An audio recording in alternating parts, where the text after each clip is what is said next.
Hoy ponemos nuestra atención en las personas altamente sensibles. Un 20% de la población mundial lo es. Se trata de personas creativas que tienen muy desarrollados los 5 sentidos, pero que pueden llegar a sufrir trastornos o procesos depresivos si no procesan bien la información, el exceso de información que sufrimos a diario. En la Universidad de Murcia se celebran las 4ª jornadas de alta sensibilidad Educación Sensible. Y para profundizar hoy en este tema nos acompañan 4 personas, todas con alta sensibilidad y que han desarrollado sus carreras enfocadas a las personas altamente sensibles. Buenos días, empezamos con Andrés Alcaraz. ¿Qué tal? Buenos días. Buenos Él días. es presidente y fundador de la Asociación de Personas con Alta Sensibilidad de Murcia. Así es. Buenos días. Muchas gracias. Nos acompaña también Encarni Rodríguez, ella es pedagoga, trabaja en el Centro Aula Nueva de Santiago el Mayor. Hola, buenos días. Por aquí tenemos a Toni García, es docente y director del Colegio Joaquín Carrión San Javier y es premiado como el mejor docente de España 2018 y también nominado al mejor docente del mundo. Hola, buenos días. Y por último, María González también nos acompaña aquí. Buenos días, ella es psicóloga, especializada en personas con alta sensibilidad y trabaja también con este tipo de colectivos. Buenos días. Pues queríamos empezar esta tertulia, este debate, por hablar de qué es las personas altamente sensibles. Seguramente muchas personas desconozcan esta característica. Sí, la alta sensibilidad es un rasgo de personalidad que ha existido absolutamente siempre desde el principio de los tiempos. Lo que pasa es que no fue descubierto hasta los años 90 por la doctora Elaine Aron, que también ella es altamente sensible, entonces vio que había un tipo de gente que funcionábamos un poco diferente. O sea, al final, la alta sensibilidad es una neurodivergencia, es una manera un poquito diferente de funcionar a la media, a la mayoría. Somos un 15-20% más o menos. Y un poco así, como para resumirlo mucho, la alta sensibilidad no va tanto de la sensibilidad en el sentido literal, sino que es más sobre la reactividad, sería más alta reactividad. Tenemos unas respuestas mucho más intensas, tanto a nivel físico como emocional, como corporal, a todos los estímulos, tanto externos como internos. Pues muy interesante, María. Lo vamos a tener que interrumpir brevemente esta ponencia porque estábamos pendientes de una señal que nos llega en directo en estos momentos desde el aeropuerto de la región de Murcia. Hoy está prevista que llegue el aeropuerto el avión con los jugadores del Barcelona, porque esta noche se juega en el Fútbol Club Cartagena un partido solidario a beneficio de los afectados por la DANA, y tenemos a nuestro compañero Miki García, que lo podemos ver. ¿Qué tal, Miki? ¿Han llegado ya los jugadores? ¿Qué tal, Begoña? Pues no, todavía no han llegado los jugadores, pero aquí en el Aeropuerto Internacional de la región de Murcia está ya todo preparado. Alrededor de las 11:25 está previsto que aterrice ese avión con la plantilla, con la primera plantilla y los jugadores también del filial del Fútbol Club Barcelona. Estamos viendo también aquí en la terminal del Aeropuerto Internacional de la región de Murcia que hay numerosos aficionados que se han acercado ya para tratar de conseguir una firma de sus ídolos, para tratar de conseguir una foto, y está también preparado el autobús oficial de la primera plantilla. Y es que conforme aterricen aquí irán directamente hasta la ciudad trimilenaria, hasta Cartagena, hasta ese hotel Alfonso XIII donde se hospedan, y allí estará también, como no, para contarlo, 7 Televisión, para estar atento de todo lo que pase en el día de hoy con ese partido solidario entre el Fútbol Club Cartagena y el Fútbol Club Barcelona a beneficio de los damnificados por la DANA. Muchas gracias, Miki. Seguiremos pendientes de esa señal y volveremos cuando lleguen los jugadores del Barcelona. Nosotros continuamos con esta mesa donde estamos debatiendo sobre las personas con alta sensibilidad, y estaba María contándonos que entre un 15 y un 20% de la población es personas altamente sensibles. ¿Dónde está el origen? ¿Cómo se detecta que una persona es altamente sensible? Vale. La alta sensibilidad, como digo, no es una patología, por lo tanto no es algo que te puedan diagnosticar, es algo que quizá te lo puede decir un psicólogo, una persona un poco formada que sepa que existe, pero sobre todo existen test. Puedes hacer el test de Elaine Aron, que es un poco como el más científico, y hay otros test en internet.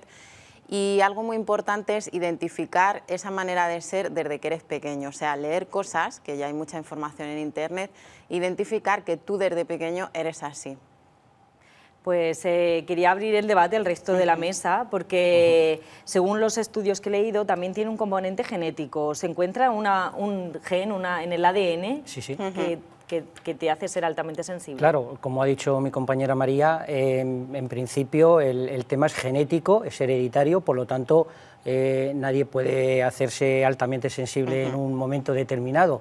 Otra cosa es, como ya ha explicado bien, la hipersensibilidad. Esto ocurre en un momento puntual de alguna situación personal, trascendental que una persona pueda adquirir, y quiero decir, intolerancia solamente pues, a productos químicos, biológicos, incluso por motivos también incluso personales, emocionalmente hablando, ¿no? Pero realmente es un rasgo genético, y porque hay también desde la Universidad de Canadá un gen descrito como tal que desde el momento del nacimiento ya nos predispone a que tengamos esa alta sensibilidad por la alta percepción de las sensibilidades, de las emociones y de los inputs que recibimos siempre del exterior. Además es curioso, por lo que he podido leer y por lo que me habéis contado, de que el hemisferio derecho es el más activo en este tipo de personas. Sí, esto queda reflejado a través de imagen de resonancia magnética cerebral, queda reflejado a través de escáneres cerebrales, la neurociencia también está trabajando mucho en este ámbito. Entonces, bueno, nuestra zona derecha del cerebro, a través de todas estas investigaciones, procesa la información con más intensidad, y entonces se ven como las neuronas espejo, que son las encargadas de procesar toda esta información, a través de estos escáneres, de estas pruebas cerebrales, a través de puntitos rojos, que es la que capta toda esa información, se alojan en la parte derecha del cerebro, mientras que la parte izquierda queda como más liberada de toda esa información. Esta sería un poco la explicación más técnica y científica del procesamiento de la información. No sé si alguien quiere añadir algo más en esta mesa, si no paso a una otra pregunta. ¿Qué rasgos se presentan cuando eres una persona altamente sensible? Por ejemplo, cuéntame, Encarni. Pues mira, uno de los rasgos que se presenta es que todo lo vive más intensamente, hay una sobreestimulación. Cuando va a procesar información, la información la procesa mucho más profunda. Luego somos personas muy emocionales, las emociones las vivimos muy intensamente, ya sea la alegría, la tristeza, y otra de las características es la fuerte empatía. Sobre todo estas 4 características principales son las que podríamos decir que cumplen todas las personas con alta sensibilidad. Sí, determinan el rasgo, son las 4 características que en principio, en su origen, Elaine Aron hizo en aquellas investigaciones sobre la introversión. Ella, como casi todo lo que se descubre, no está estudiando eso concretamente, sino que ella estaba haciendo un estudio de la introversión en la Universidad de Stony Brook, en San Francisco, y ahí fue donde realmente dio con estas 4 características, que bueno, pues la llamó alta sensibilidad, pero nos gustaría dejar claro también que las siglas PAS obedecen a la traducción del libro que escribió, bueno, que es un bestseller a nivel internacional, El don de la alta sensibilidad, y se traducen como High Sensitive People, ¿no? Pero nos gustaría matizar para todos los espectadores que el rasgo se llama sensibilidad de procesamiento sensorial. Esta es la parte científica y técnica para que, bueno, pues todas las personas que nos puedan estar viendo y conozcan el rasgo, que sepan que tienen un fundamento científico, ¿vale? Que no es una moda que haya podido llegar. Sí es cierto que es una información nueva que está llegando pues desde hace una década a España, pero en otras partes del mundo todas estas investigaciones están ya testadas, comprobadas y bueno, con resultados científicos y de investigación muy importantes. Es que en cierta medida las siglas pueden llevar a confusión también, porque la gente dirá, yo también soy sensible, también lloro cuando veo una película, ¿no? Pero es que no se refiere a eso, por eso la traducción al español de personas con alta sensibilidad pues no acaba de definir exactamente el rasgo. El rasgo es la forma de percibir la realidad, la forma de asumir la realidad y la respuesta que da el individuo a esa realidad, menos que la sensibilidad en sí, que todos tenemos la nuestra, pero a ciertas personas que la afecta por cómo reciben la información, empatizando con esa parte que lo está recibiendo. Claro, Tony, yo hoy hablaba con compañeros de aquí de la tele, de hoy vamos a hacer una mesa sobre este tema, y todos, ay, pues yo creo que soy altamente sensible. Todos creemos que podemos tener mayor sensibilidad de ese rasgo. Pero las 4 características que hemos dicho son, digamos, la base. Y además se han de cumplir las 4, es decir, bueno, pues yo siento mucha información, luego me saturo, luego, pero no tengo una sensibilidad a las sutilezas, por ejemplo, a los 5 sentidos. No, es que esto es importante que se den las 4, porque si no, sería, como ha dicho Tony, sensible, no altamente sensible. Claro. Que ahí es donde estaría un poco el punto que se matiza para definirnos un poco como alta sensibilidad. Es que es uno de los problemas principales a la hora de definir la alta sensibilidad, que la sensibilidad tal y como la conocemos sí que es una parte de ser altamente sensible, pero es una pequeña parte dentro del todo. No se puede tomar literalmente el altamente sensible. Por supuesto que dentro de la sensibilidad, como la conocemos cultural y socialmente, hay gente insensible y hay gente muy sensible. Pero la alta sensibilidad tiene más que ver con, como decimos, con la reactividad, con la intensidad con que procesas los estímulos y con los que los percibes. Hemos dicho que una de esas características es el sobreexceso de información, la saturación con toda la información que recibimos. Yo hablando con Andrés le dije, a día de hoy recibimos tantísima información, redes sociales, internet, de nuestro trabajo, correo electrónico. ¿Cómo viven en su día a día las personas PAS este sobreexceso de información? En realidad en educación tenemos un problema grave con este asunto, tenemos un problema bastante grave, porque además no es cierto que estemos recibiendo información. Estamos recibiendo titulares de información y eso no es información real. Una persona con los titulares que leemos en Twitter a lo largo del día o en un periódico digital a lo largo de un día, no estás informado de absolutamente nada. Tienes conocimientos de titulares, pero no hay información como tal. Lo que hay es un exceso de eso, de los clics, de los titulares, no un exceso de información. Al contrario, hay un defecto de información. Entonces, ese volumen constante de información que aparece cada 5 minutos en la prensa, en la radio, en las redes sociales, tienes que estar pendiente de Twitter, de Facebook, de Instagram y de todas las redes sociales que hay. Todo eso, que son 5 segundos por cada clic, suponen alrededor de 5.000 mini informaciones al día, lo cual es imposible de asumir. Incluso tú a los 5 minutos no te acuerdas ni de cuál ha sido la anterior. Entonces estamos en un proceso que esas personas, además con alta sensibilidad, pues lo viven todavía mucho peor, porque es un bombardeo constante y es una sobreestimulación a la ya de por sí sobreestimulada forma de ser. Claro, y es un poco, si me dejas apuntar, que por ahí es por donde vienen muchas de las patologías. O sea, hay una cosa que hay que dejar claro, que la alta sensibilidad no es ni una patología ni es la causa de patologías, pero sí que es un factor importante que se suma a la hora de desarrollar problemas psicológicos, sufrimiento o patologías, porque, por ejemplo, el estar crónicamente sobreestimulado, no sobreestimulado un día, sino crónicamente sobreestimulado, y además sí que hay estudios que apuntan esto, te lleva a tener depresión, porque tú sientes una sensación de indefensión aprendida, de que vas sobreviviendo, de que no puedes con todo lo que te manda el ambiente, y entonces esto da lugar a depresión, a ansiedad, a problemas somáticos. Pero es una es una gestión incorrecta del rasgo y también de vivir en un contexto que ya de por sí es muy estimulante, incluso para gente que no tiene el rasgo de la alta sensibilidad. Por aquí pide la palabra Andrés. Sí, me gustaría sumar a la aportación de mis compañeros que realmente esas investigaciones de la doctora Elena Arón hablan de que procesamos hasta 10 veces más la intensidad de la información. Es decir, tú entras, por ejemplo, que te voy a decir, a un entorno y estás viendo luz, ruido, colores, cuadro. Sobre todo esto es algo el cuadro que no está bien colocado, que enseguida tiendes a ponerlo recto, ¿no? Es rozando un poco ese sentido de la perfección, porque realmente, y además es algo innato, quiero decir, mucha gente, yo he comentado mucho pues el rasgo con muchas personas, anda, jolín, no hagas eso, digo, es que no es que yo lo quiera hacer o dejar de hacer, es que mi procesamiento sensorial lo hace innato, o sea, cuando yo entro en esos entornos o percibo todos esos estímulos, mi cerebro es el que se activa por esa predisposición a aceptar mucho más y con más intensidad toda esta información. Y el problema también viene cuando queremos reeducarnos para no hacer esas cosas. Eso es un error, totalmente. Claro, quiero que no se note, quiero que nadie vea que estoy ahora mismo súper excitada y necesito mi espacio para irme. Entonces, cuando no lo aceptas, no lo reconoces, cuando realmente tenemos eso es el muy problema. Importante dejarlo súper claro, que no es la alta sensibilidad la causa ni es un trastorno, pero es que es muy fácil porque estamos viviendo en un entorno donde, como dices, desde pequeño dices, ¿qué me pasa? ¿Por qué soy la única que me está molestando la luz, que me está molestando el ruido?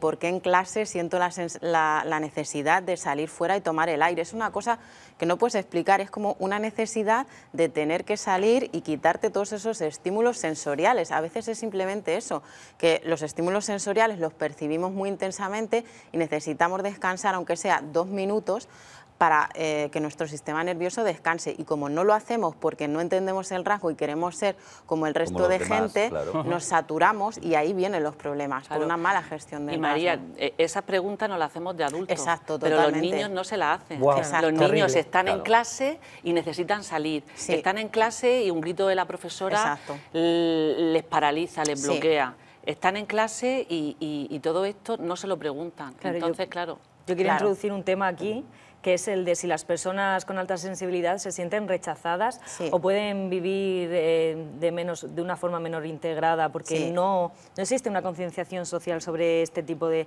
problemas que pueden sufrir las personas altamente sensibles. Yo creo que más que rechazadas se sienten incomprendidas, y la incomprensión conduce al individuo a asumir un comportamiento semejante a la masa. Exacto. Y eso es lo que te hace infeliz. Exacto. O sea, cuando no puedes decir lo que te da la gana, cuando no puedes colocar ese cuadro porque te está amargando la asistencia. No, como decía Andrés, no es porque sea, no, es que te está amargando la asistencia ese cuadro mal colocado. Cuando tienes que comportarte como se comportan los demás, pues es cuando comienzan las patologías, comienzan las problemáticas.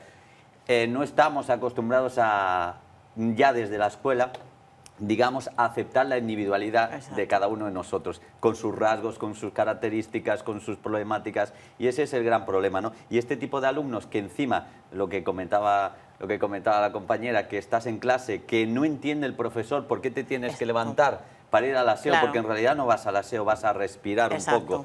Pues esa falta de comprensión hace que vivan en un mundo que no es el suyo, que no se ajusta a lo que ellos necesitan. Y aquí surgen etiquetas, he leído artículos que surgen las etiquetas de raro, tímido, nervioso, inconsciente, llorón, todo tipo de adjetivos que al final hacen el día a día de estas personas más difícil. Y que luego creces con esta etiqueta y de adulto, pues si no te la trabajas, pues sigues con la etiqueta de ahí la vulnerabilidad a tener más trastornos. O sea, tú, como has explicado muy bien, Encarni, pues al final creces con esa sensación de falta de autoestima, de ser el raro, de qué me pasa, por qué me canso antes, por qué me molesta esto, por qué tengo que salir afuera en clase o en un bar, o soy asocial o no me gusta la gente. Todo este tipo de preguntas que si se conociera el rasgo, por eso queremos que se conozca, si se conoce el rasgo y se gestiona, tú puedes vivir una vida estupenda. Todos tenemos cabida en esta sociedad y la alta sensibilidad también es un valor,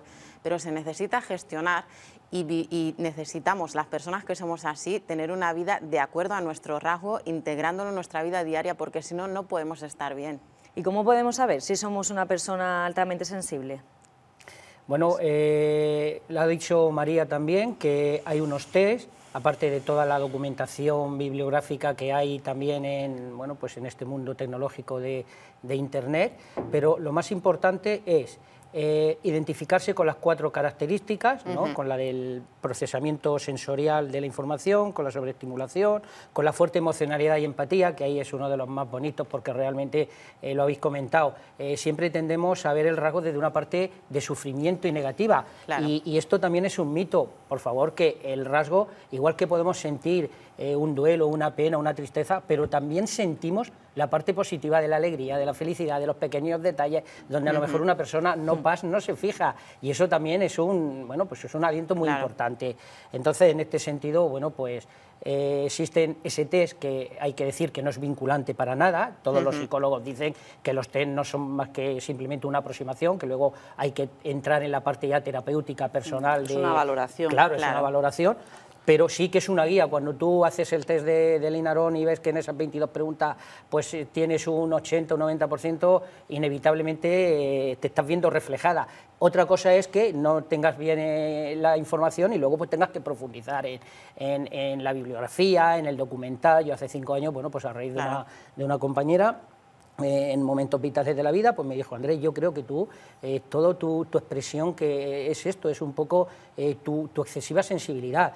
Claro, me faltó tiempo para empezar a buscar, a leer, a contactar con la Asociación Nacional. Un tema muy importante que habéis hablado es que Karina Zeger, que ha sido la presidenta, la introductora del rasgo en España, tiene una frase muy bonita. El problema no es ser altamente sensible, el problema es pretender no serlo, que es como ha dicho Toni. O sea, realmente es que a veces huimos y tenemos los problemas por lo que intentamos no ser, cuando realmente si abrimos pues nuestra mente, nuestro corazón, es mucho más fácil de recibir la información y de aceptarla. Digo, los test no son vinculantes, pero sí son una muestra, y de todas formas también me gustaría apuntar una cosa. Habéis hablado del entorno educativo. Es que precisamente, Begoña, cuando estos niños presentan en las clases, y eso Toni, María, Encarni, desde su profesión educativa lo pueden constatar, a esos niños se les puede diferenciar con trastornos y con enfermedades cuando realmente no las tienen. Pongo un ejemplo, hay niños, por ejemplo, con TEA o con Asperger o con TDAH, por ejemplo, que nos vienen a la asociación los padres, las madres, es que el profesor dice que mi niño no está atento y luego, sin embargo, sacan unas notas sobresalientes, ¿no, Toni? O sea, un niño con un déficit de atención no puede sacar notas, es que hay incongruente. No debería, pero sí tienen esa capacidad porque ellos asumen la información de una manera mucho más intensa, mucho más rápida. Y en cuanto la han asumido, todo lo que va después, esa media hora de explicación, les sobra. Con lo cual no les queda otro remedio que meterse en su mundo, imaginar sus cosas, etcétera, etcétera. Pero si esto no se interpreta bien, es el problema. Cuando no se conoce y no se interpreta bien, se llevan a diagnosticar patologías, como el TDAH, los problemas de, sobre todo son ansiedad, depresión. Incluso a veces se les confunde. Incluso a veces se los confunde con alumnos disruptivos, porque claro, cuando son pequeños es otra historia. Cuando un niño es altamente sensible y está en infantil de 4 años y las normas siempre han sido las mismas y la profesora por error castiga a otro alumno, a un amigo suyo, y él sabe que ha sido injusto porque ha sido otro, su forma de reaccionar es una forma violenta porque está empatizando con una injusticia, ¿no? Y entonces, claro, él no te lo va a explicar, mira, es que resulta que no, ¿por qué no? Porque tiene 3 años. Entonces, su forma de comportarse es de una manera agresiva, de una manera, digamos, pues un poco más violenta de lo normal porque no entiende lo que ha pasado, ¿no? Y entonces rechaza eso que ha pasado. Entonces, a veces se les confunde con alumnos disruptivos, pero no lo son. Si hay una normativa, se cumple siempre, no unas veces sí, otras veces no. Yo te quería preguntar... perdona. Al hilo de lo que le has dicho. Y otras veces el otro niño coge y está un buen rato llorando y entonces le etiquetamos del llorón. Claro, y a lo mejor lo único que está también expresando es su emoción, su emocionalidad. Por lo que y a veces también, las conductas disruptivas se dan mucho por la sobreestimulación.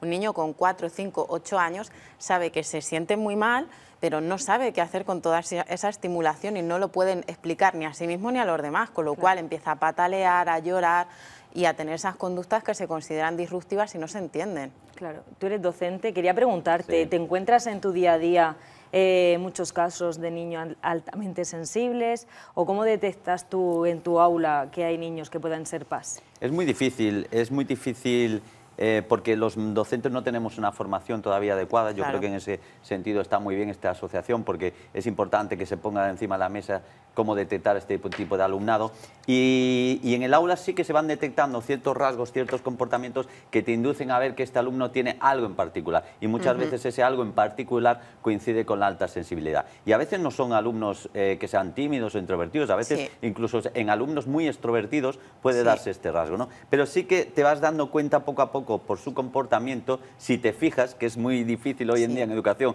con la saturación de burocracia que tenemos, pero si tienes tiempo para fijarte en cómo se comporta cierto alumnado, sí que vas viendo ciertos rasgos. A lo mejor no sabes ponerle la etiqueta porque todavía no estamos formados en ese sentido, pero sí que sabemos que hay algo ahí especial. No hay formación específica. Yo te iba a preguntar, o os iba a preguntar en general sobre la educación emocional. ¿Sería obligatorio que fuese una asignatura en todos los programas de todos los niveles, desde infantil hasta la universidad? Hasta la universidad. Creo que no. Yo como asignatura no lo creo. Bueno, como asignatura para llegar como asignatura no, sino incorporarlo en la vida escolar. De todas formas, permitidme que aporte que en la Comunidad Canaria, creo, ya en el ámbito de educativo, hay una asignatura obligatoria de educación emocional. Sigue siendo un error. Bien, Toni, las cosas no se trabajan, el amor no se trabaja. Hoy vamos a hablar del amor. Correcto. No funciona así. Debe ser algo transversal que se trabaje en todas las áreas y en cualquier momento, y que los docentes tengamos ese tiempo del currículum excesivo para decir, ha surgido un conflicto en el aula, ha surgido un conflicto en el patio, vamos a trabajar en educación emocional. Pero como asignatura forzada a las 12 del mediodía de un jueves no tiene absolutamente ningún sentido. En algunos colegios en Murcia creo que también se está dando un programa también como asignatura de inteligencia emocional. Pero debe ser más que asignatura, que ya digo, más estar que en la vida escolar, estoy de acuerdo. Parte absolutamente troncal y fundamental de todas las áreas. Y eso no la puede convertir en una asignatura. Claro, es que precisamente... El de lengua, el de matemáticas, el de inglés, el de educación física, todos deben de estar formados para dar una buena educación emocional. Claro, pero es que eso es lo que has aportado, ¿no? Que realmente el fundamento y el objetivo de la Asociación Paz Murcia va encaminado a poder informar sobre todo a los profesionales, y esto en Carni, ella antes has comentado un asunto muy importante de cómo se detecta en el enojo a los niños. Ella, primero, es una persona altamente sensible, pero es que su nivel de empatía y su nivel de conexión con esos niños ya no es ni incluso de ella, es que esos niños empatizan con la profesora o con el docente por ese tipo de relación de sensibilidad.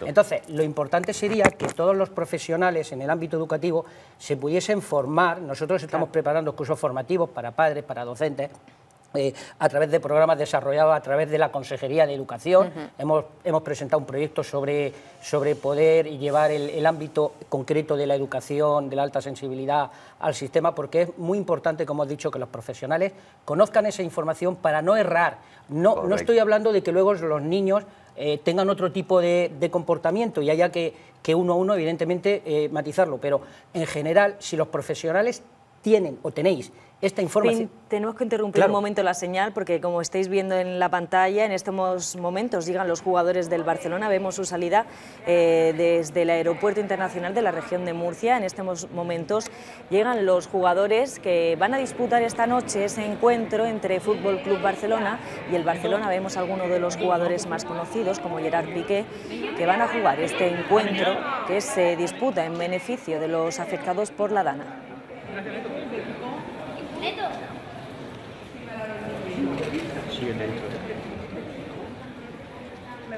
Como podemos ver, se hacen firmas con los allí presentes en el aeropuerto. Es una visita muy esperada. Es un encuentro de alto nivel que se va a disputar en beneficio de los afectados por la Dana. Hay que recordar que todavía quedan entradas disponibles, más de 1000 localidades. Se espera que el Estadio Cartagonova esté al completo esta noche. Nosotros vamos a continuar con esta mesa de debate que estamos teniendo muy interesante sobre las personas con alta sensibilidad. Y estábamos diciendo sobre si era necesario o no tener una asignatura obligatoria. No hay acuerdo si asignatura sí, asignatura no, pero lo que sí debería existir es un mayor consenso, una mayor concienciación sobre este rasgo, porque es un gran desconocido. Sí, estaba continuando diciendo que es importante que los profesionales del ámbito educativo, también general de todos los estamentos sociales, sanitario, laboral, etcétera, pero sobre todo en el ámbito educativo, porque son los niños realmente los que pueden presentar mayor esta incomprensión, tanto por los docentes, por los padres, etcétera, es que conozcan la información. Tan solo es esto, porque como ha dicho Toni, conociendo la información, y María, pues se pueden de alguna forma abordar todas estas secuencias, todas estas situaciones, y cuando un niño tendrá otra cuestión que haya que enfatizarlo, pues será eso, pero si no, muchas veces el desconocimiento de nuestra información sí que lleva a catalogarlos de otra forma que no son, y a veces con procesos de farmacología cuando realmente no son necesarios, y esto sí que es muy importante para todos los espectadores que realmente, bueno, pues se acerquen. Una de las mayores demandas que tenemos es precisamente que hayan profesionales del ámbito de la psicología, de la educación, de la sanidad, que conozcan el rasgo, precisamente porque, por ejemplo, para los fármacos, una persona con alta sensibilidad pues es más propensa a tener, a lo mejor las dosis tienen que ser un poquito menor en este sentido, ¿vale? Entonces, todas estas cuestiones, teniéndolas un poquito pues más conocidas, pues siempre es mucho más fácil de poder abordarlas. Quería, porque se acaba el final de nuestro informativo, y quería ir concluyendo en algunos aspectos. Estabas diciendo lo de la medicación. Muchas veces se puede confundir la alta sensibilidad con un trastorno, pero también si no se trata puede derivar en un trastorno.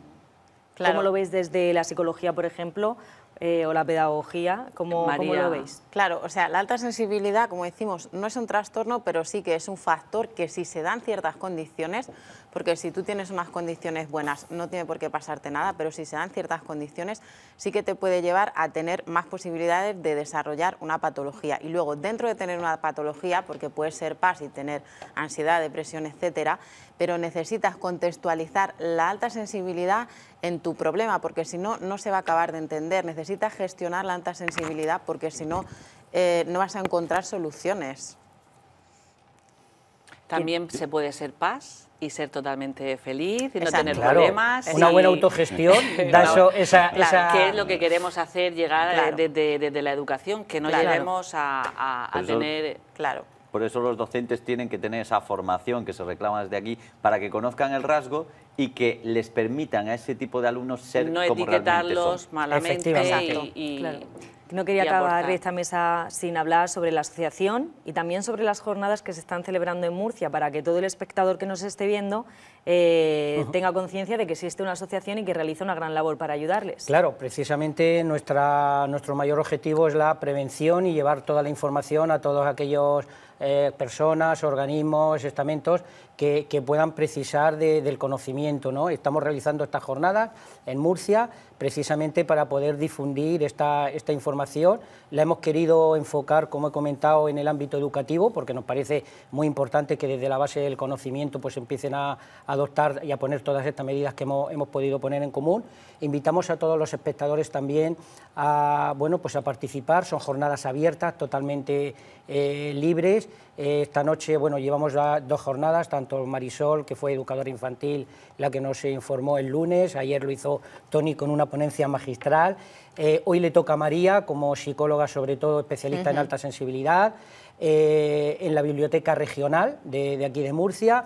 Mañana tenemos también una ponencia que es maravillosa con respecto al rasgo de la alta sensibilidad, que son las altas capacidades intelectuales. Es también un tema muy afín que se da de la mano de nuestra psicóloga Teresa Navarro. El viernes tenemos, como fruto de la creatividad, en el Aula de Cultura de Caja Murcia la colaboración de una compañera maravillosa que a través de la poesía nos va a dar también esa percepción de lo que es la creatividad y la emoción con Magdalena Sánchez Blesa. El domingo también vamos a disfrutar con Sergio Bellido, cantante murciano, que nos va a preparar un festival musical en el sur, en la Cafetería del Sur en Murcia. Y bueno, pues todos los espectadores invitados, y de verdad que las puertas de PAS Murcia las tienen abiertas de par en par, y nuestros corazones también. Pues gracias, Andrés, muy interesante este programa que se está celebrando en la Universidad de Murcia. Muchas gracias, Andrés, Encarni, Tony, María, por acompañarnos hoy y por acercarnos qué son las personas altamente sensibles. Gracias. Nosotros continuamos con la información.